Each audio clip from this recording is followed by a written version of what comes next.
Ini yang terekspos sebenarnya di Indonesia ini banyak banget kejadian-kejadian kayak gini ya, bukan cuma satu, ini banyak bahkan di setiap daerah ini hampir ada ya gitu ya. Dan makanya buat para perempuan ini juga harus hati-hati, jangan mau termakan janji laki-laki yang katanya gini nih, nanti kan kita mau akan nikah, ya udah aku minta kehormatanmu dari sekarang. Nah itu hati-hati banget gitu ya.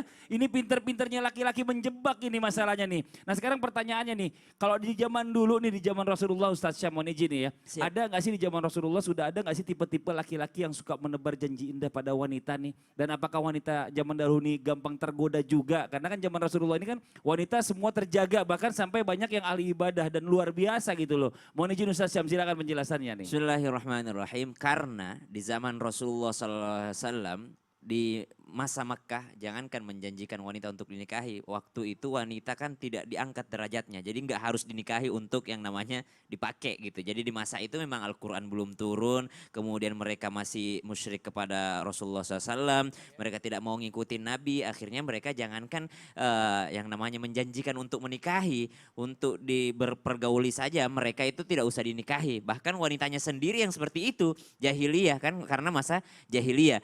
Tiba di masa Madinah, sudah Rasulullah SAW dan Islam sudah berkuasa pada saat itu, hukum Islam sudah diterapkan, jadi mereka tidak berani untuk melakukan hal yang namanya tidak menepati janjinya. Jadi kami tidak menemukan referensi bahwa ada laki-laki penebar janji pada saat itu, karena Rasulullah SAW mengangkat derajat wanita dengan cara menikahinya yang sebelumnya tidak usah dinikahi, nggak usah dijanji-janjikan, tapi ternyata Islam datang untuk mengangkat derajat wanita. Jadi kalau di luar sana masih ada punya persepsi Islam mengekang manusia, Islam tidak memberikan kebebasan hak bagi wanita, justru Islam mengangkat derajat wanita, karena sebelum datangnya Islam wanita tidak usah dinikahi. Tapi datang Islam, Alhamdulillah. wanita itu harus dinikahi, harus ada akad, harus ada mahar, harus ada wali, harus ada saksi, saking tingginya derajat dan mulianya derajat wanita di mata Islam. Allah. Sehingga pada saat ini sudah berlaku, tidak ada sahabat yang berani. Seandainya pun ada yang berani, maka hukum Islam pada saat itu sangat berlaku, hukum kisos pada saat itu sangat berlaku, sehingga tidak ada kami dapatkan kisah-kisah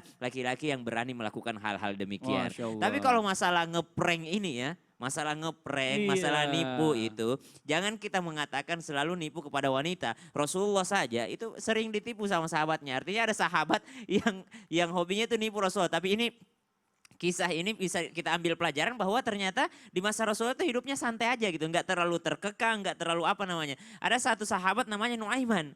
Nuaiman ini adalah tukang ngeprank gitu. Maka Nuaiman datang kepada Rasulullah SAW yang lagi ngumpul sama sahabat yang lain.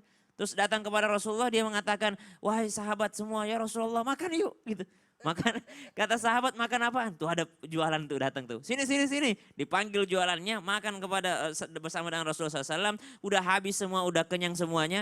Dilihat penjualnya ini kok nggak pergi-pergi penjualnya gitu kan. Nggak pergi-pergi penjualnya. Ditanya, Nuaiman sudah bayarkah kau kepada penjual itu? Kata Nuaiman, belum. Terus siapa yang bayar? Engkau ya Rasulullah. Kan kau yang ngajak makan. Maka Rasulullah SAW ketawa dan mengajak semua sahabatnya untuk patungan untuk bayar makanan tadi. Ini Rasulullah SAW ini pernah menghukum yang namanya sahabatnya. Ada sahabat juga yang pernah dihukum oleh Rasulullah. Mabuk dihukum lagi, mabuk dihukum lagi. Janji saya tidak akan pernah mabuk lagi ya Rasulullah.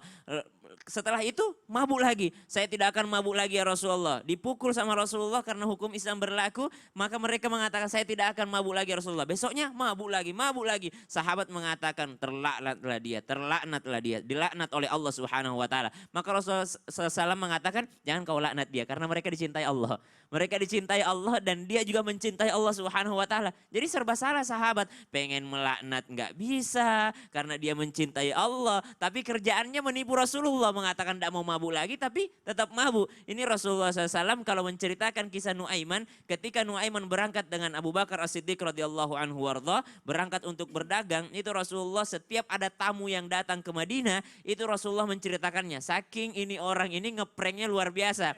Berangkat dengan Sayyidina Abu Bakar As-Siddiq ke Syam untuk berdagang bersama dengan satu sahabat yang lainnya. Ketika sampai di sana, Nuaiman ini nanya sama Abu Bakar As-Siddiq, ya Rasulullah, tugas saya apa? Kata Abu Bakar, tugas kau emang buat hiburan doang ikut di sini. Kau yang satu jaga makanan. Abu Bakar berangkat untuk berdagang. Akhirnya datang waktu makan siang. Kata Nuaiman, saya mau makan dong. ada makanan nggak? Kata sahabat ini, saya disuruh sama Abu Bakar nggak boleh ngasih nih kalau belum waktu makan. Kata dia, kasihlah sepotong roti aja, aku udah lapar banget nih. Kata sahabat ini, kalau kalau kau nggak kasih saya akan balas kau. Kata Nuaiman. Akhirnya apa yang terjadi? Nuaiman berangkat ke pasar. Kata Nuaiman, ada budak nggak yang dijual? Kata dia, ada nih. Berapa harganya? 1.000 dinar. Oh, saya punya budak juga di sana di camp nih. 400 dinar doang harganya, kata dia.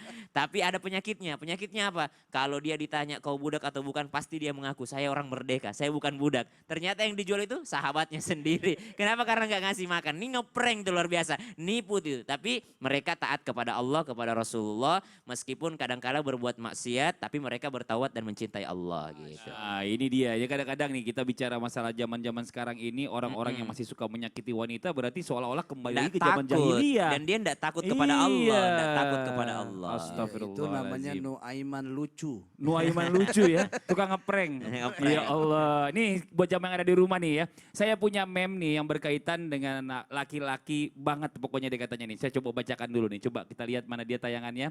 Ada meme-nya, nah ini dia. Aku janji nggak akan nakal lagi. Kalau aku masih nakal, nanti aku janji lagi. Ya Allah, gak kelar-kelar dong katanya ini.